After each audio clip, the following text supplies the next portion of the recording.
campeão brasileiro, perdeu para o Mushuki Runa. Desculpa, nós vamos falar do Cruzeiro agora. Mas o Mushuki Runa não joga o Brasileirão. Valu, o placar foi injusto no Morumbi? Eu não trabalho com foi justiça. Justo no eu não Morumbi? trabalho. A pergunta tá ali, irmão. Não, mas eu não trabalho com justiça. Eu não saber. trabalho com justiça e injustiça no futebol. O futebol tem eficiência. O São Paulo fez um gol, o Cruzeiro fez outro. É o placar que está no jogo. Para mim, essa de injustiça, justiça. Agora, o Cruzeiro demonstrou uma disposição bem diferente. Não pego nem o Mushuki Runa como exemplo, porque aquilo lá não tem disposição, não tem nada naquele jogo. Depois de algum tempo, eu diria que depois do jogo contra o Mirassol, o jogo contra o São Paulo é o jogo em que eu consigo olhar e falo, teve algo de positivo aqui nesse jogo.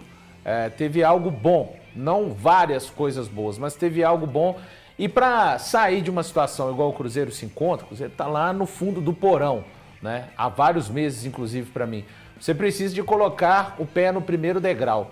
Caso o Cruzeiro siga fazendo, siga evoluindo, não vai servir somente os empates. Mas a coisa emergencial era estancar as derrotas. O Cruzeiro perde para o São Paulo igual estava perdendo até os 20 minutos do segundo tempo.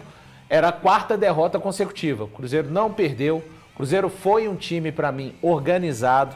Jogadores jogaram de forma extremamente séria. Adeus caneta do William para trás, né, no campo de defesa, sem nenhum tipo de utilidade. Eu estou falando de seriedade, acho que você não entendeu muito bem. Se quiser, você pode apertar a tecla SAP para um entendimento melhor.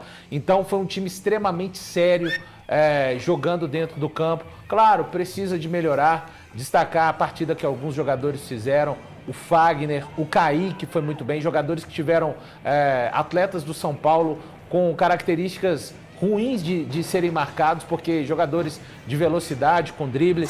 O Lucas Silva fez uma partida muito, muito correta, o Lucas Silva. O Christian foi bem, o Romero eu acho que foi abaixo ainda. O Matheus Pereira pode render mais, mas ele obrigatoriamente, com o Christian, com o Lucas Silva, obriga essa bola a passar mais pelo meio campo. Os jogos do Cruzeiro, além de tudo, da maneira ruim que o time atuou, especialmente contra o Santa Fé e o Mushuki Runa, era um jogo que não passava pelo meio campo. Ontem a gente viu essa bola passando pelo meio campo, o Caio Jorge brigando lá, conseguiu fazer o gol na jogada de escanteio, que o Kaique se esforçou bastante, né? O Kaique, que é baixinho, foi lá no terceiro andar. E é isso, eu repito, os problemas do Cruzeiro não foram resolvidos contra o São Paulo. O torcedor cruzeirense sabe o que é historicamente enfrentar o São Paulo no Campeonato Brasileiro no Morumbi. Então, o primeiro passo era estancar as derrotas. Não é o suficiente. Leonardo Jardim mudou o discurso, para mim não mudou o sistema de jogo, mudou as peças e por conta das características das peças, a gente viu exatamente essa bola circulando mais no meio campo. Os jogadores tiveram uma atitude diferente e daqui por diante, acho que, repito, pode ser o primeiro passo para daqui a pouco a gente olhar 5, 6 jogos, se o Cruzeiro realmente começou a se movimentar em outra direção. Importante, não vai resolver tudo isso sendo feito, o Jardim mudar a atitude, o discurso dele com os jogadores mudarem a atitude dentro do campo, se nas vésperas ou antevésperas dos jogos, situações internas do Cruzeiro vierem à tona. Uma maçã podre, ela é capaz de apodrecer todo um cesto de maçã. Quem é a maçã podre? Eu não sei, eu não trabalho no Cruzeiro. O Pedro Lourenço tem que trabalhar para que isso aconteça definitivamente pela última vez na última semana. Tem uma maçã em que passou. podre? Eu não sei. Tem? Eu não sei, eu não Mas trabalho. como é que você citou? Eu citei... Uma maçã podre apodrece? Isso é um dito popular. É uma cultura popular das pessoas que falam o seguinte: uma maçã podre, ela apodrece todo o cesto de maçãs. E eu não disse que tem uma maçã podre, mas o que eu disse é situações que aconteceram, como antes desta partida, são necessárias que parem de acontecer. Não adianta. Hoje, o que mais faz mal ao clube, na minha opinião, não está dos portões para fora da Toca da Raposa, mas sim dos portões para dentro. E o que é que faz mal? Eu não trabalho, de falar pela enésima vez, meu sobrenome é Guimarães. Eu não chamo Thiago Lourenço. Eu não sou filho do Pedro Lourenço. Estou te revelando isso aqui. Se eu trabalhasse, estivesse lá dentro, eu saberia. Só para cortar assim esse clima tenso, só eu fiquei surpreso com o Dudu e o Gabigol no banco ontem? Não, eu tinha recebido a informação antes do jogo de que o Dudu estava fora e que poderia ter mais mudanças, com medalhões. Mas fora por quê? Cara, foi decisão do técnico. Foi decisão do técnico, mas rolou um estresse também da tal reunião. O pessoal ficou meio incomodado, os jogadores querendo ganhar no leiriado e não conseguiram não. E não vão conseguir. O Portuga está prestigiado, e não é papo furado, o Portuga está prestigiado.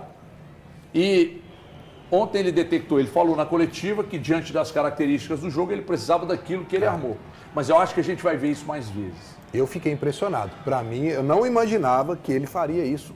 Sinceramente. Quando ele busca um time mais competitivo... Dois maiores contratações do Cruzeiro no banco ontem, eu fiquei impressionado. Quando ele busca um time mais competitivo, é compreensível. Eu acho que isso é um pouco mais compreensível. O Dudu... Mas você acha que o Dudu e o Gabi não competem? O Dudu e o Gabi dão a recomposição que ele queria? Dá o combate que ele queria? Eu estou levantando questões. Eu não estou afirmando nada. Mais literal, impossível, hein, Elton? Parabéns. Né? Então, assim, eu acho que isso... E ontem o jogo... Mas não foi só isso não, tá, Elton? Não, tá, mas vamos trabalhar com o campo. Vamos trabalhar com o campo. Ontem, ele já tinha avisado que para os jogos de campeonato brasileiro precisava competir mais. E até no jogo contra o Muxuquiruna, ele falou que o time precisava competir mais. Precisava ganhar a segunda bola, precisava ter mais disputa. Por isso que eu falo, eu acho que ele preencheu melhor o meio-campo com as peças que ele colocou. Os jogadores que ele colocaram no ataque, eles fazem melhor para fechar o meio-campo e não deixar o São Paulo ganhar movimentos no meio-campo. E quando você ganha, principalmente você jogando fora de casa, contra um time igual o São Paulo, você ganhar o meio-campo, você já tem meio caminho andado.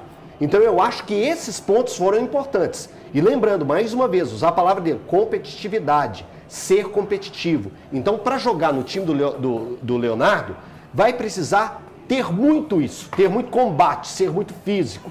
Então a gente vai ver isso. Você viu o comportamento do Matheus Pereira ontem sem bola? Total. Importantíssimo. Mas quando eu falei que o Gabigol seria, para mim, um jogador que sentaria, se ele precisasse dar mais competitividade... Você falou ao Léo, assim, né? Você falou ao Léo. Você não deu o contexto. Por que você desqualifica? Isso era informação também, irmão. Você falou ao Léo. Isso não, o Gabigol vai pro banco. Léo não. Quer dizer que o que você fala não é o Léo. O que eu falo é o Léo. Aqui. Pode fazer o Pix, que ele acabou de te irmão, dar uma aula assim. Não, ainda bem que você estava Não, que bom que ele está aqui para fazer isso mesmo. Agora, o que não pode é o seguinte, né? O que você fala não tem nenhum peso. Você só fala merda. O que eu falo, eu tenho muito peso. Não. Então, quando eu disse para você, é lógico, assistindo aos jogos do Cruzeiro, se você precisasse dar mais intensidade e competitividade ao time, você senta o Gabigol. Agora porque o Dudu responde. Eu falei isso lá atrás. Não vem agora tem 2 a 3 semanas que eu te falei. O Gabigol não compete. E aí, ele compete menos que o Caio. Muito menos. O Dudu não é um problema. Isso não faz ele ruim. Mas o Dudu, como por exemplo o Caio Jorge, ele talvez não funcionasse. E o Matheus Pereira, eu disse aqui na oportunidade. Esse sim, e ele não vinha jogando. Esse sim é o cara que tem que ser titular absoluto. Ele eu não tiraria. Por quê? Porque o meio-campo do Cruzeiro não tem criatividade nenhuma. Ele é o toque de criatividade. Então, não é que eu quero ter razão, que eu sou forte. Não, você tem informação, mas você vê jogo. Com o Gabigol ali, o time agride menos. O time é menos competitivo. Ou não é? Então ele sacou o Gabigol. Só que não foi só isso. Você viu no final da coletiva dele que ele disse assim, porque o fulano de tal lá do Botafogo falou para falar, até papagaio fala. Ele me deu o recado que no leiriado ninguém vai ganhar posição e nem lograr êxito em demandas internas. De chegar e ficar de conversinha dentro do clube e achar que vai ganhar posição, que vai mexer na estrutura do treinador. Não vai. Isso é informação que eu estou dando. Agora, a questão do Gabigol, é claro, gosto pessoal. Você vê jogo, gente. O Gabigol é o cara do último passo, é o cara para meter pro gol, mas ele não dá intensidade, ele não marca. Agora você foi muito bem, hein? Não, é porque eu sei que tem dificuldade para entender. Eu tenho, não é que eu fui bem. Eu falei isso aqui há 3 semanas. E aí vocês ficaram naquela de fazer onda. Você, esse rapaz que está do seu lado aí, que ainda não chegou no programa, porque desde que abriu o programa, só está falando groselha. Eu tô com medo de falar um negócio que vai dar moral pro Everton, mas vai lá. Não, você tem que ter coragem. Não, mas dito isso, a gente pode ver o Gabigol no jogo contra o Bahia? Pode. Não sei se vai. Acho que pode. Não sei. Acho que pode. Cara, mas se for pra escantear completamente, então que negocie. Cara, a gente tá falando que extremismo, hein? Jogo do Gabigol no banco. Então, O jogo do Fagner, vocês querem ele de titular? Não. Ali, ó.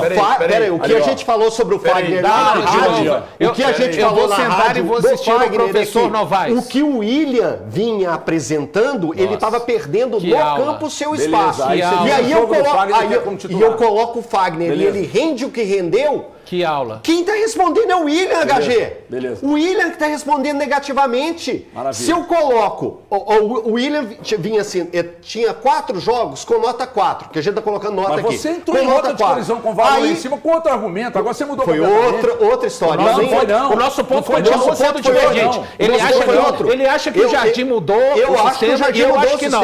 Continuamos divergindo. Não tem problema. Isso. Mudou sistema, mudou postura. Não. Eu achei que mudou sistema e mudou postura. Ponto. Eu acho que mudou postura e peças. Ponto. A gente não tem problema de discordar. Discutiu lá. Discute aqui também. Você está satisfeito? Agora, o Fagner ontem me deu 6,5, 7. Então quem respondeu negativamente foi o William jogando em campo e não jogando. Viu, Elton? Passou de ano e um décimo foi no conselho de classe. Então, aí diz mais a respeito dos 14 jogos que o William fez. Que o William fez e mal. Parabéns, você conseguiu fechar. Cara, mas é que eu não tô entendendo. Você quer que o William seja titular do Cruzeiro? Os 14 jogos mal do William, há algum tempo, falou-se em tirar o William. Aí o técnico Léo Jardim falou, se chegar a proposta pelo Marlon, a gente vai liberar. O William, eu vou bancar. Ué, é sinal que não estava. Mas você acha que o William tem que ser titular do Cruzeiro? Aí ele jogou e não correspondeu. Ele jogou e não correspondeu. Não, o lateral da direita do Cruzeiro, para mim, titular, é o William. Não, é o Fagner. Deixa ele competindo, que ele competiu contra o Mushuki Runa, ele vai ser titular. Deixa eu só falar. Deixa eu falar. Lucas Silva detalha a reunião com Pedrinho e revela a promessa do elenco. Nossa postura vai mudar. Um dos líderes do elenco do Cruzeiro, o volante Lucas Silva, falou pela primeira vez sobre a reunião que ocorreu na última quinta-10 entre alguns jogadores e o presidente Pedro Lourenço, o Pedrinho, dono dos supermercados BH. O encontro aconteceu na sede da empresa em Contagem, um dia após a dura derrota para o Mushuki Runa no Mineirão, pela Copa Sul-Americana. Lucas Silva foi um dos 5 atletas presentes na reunião e após o empate por 0-0 com o São Paulo neste domingo no Morumbis, ele detalhou como foi a conversa com o mandatário cruzeirense. Foi uma conversa muito boa, muito franca, aberta. O presidente é sempre receptivo com os jogadores. Ele tem o máximo respeito por nós. A gente reconheceu nosso mau momento, ele faz tudo por nós, entrega tudo do bom e do melhor. A gente disse que vai dar alegrias para ele, que nossa postura ia mudar, afirmou o volante. Ainda segundo Lucas, o grupo se comprometeu a não deixar fatores externos abalarem o ambiente interno. A gente disse que vai se fechar e se unir. Não deixar nada de fora tumultuar o nosso ambiente, que é muito bom. Com essa postura, vamos retomar os bons momentos e vitórias.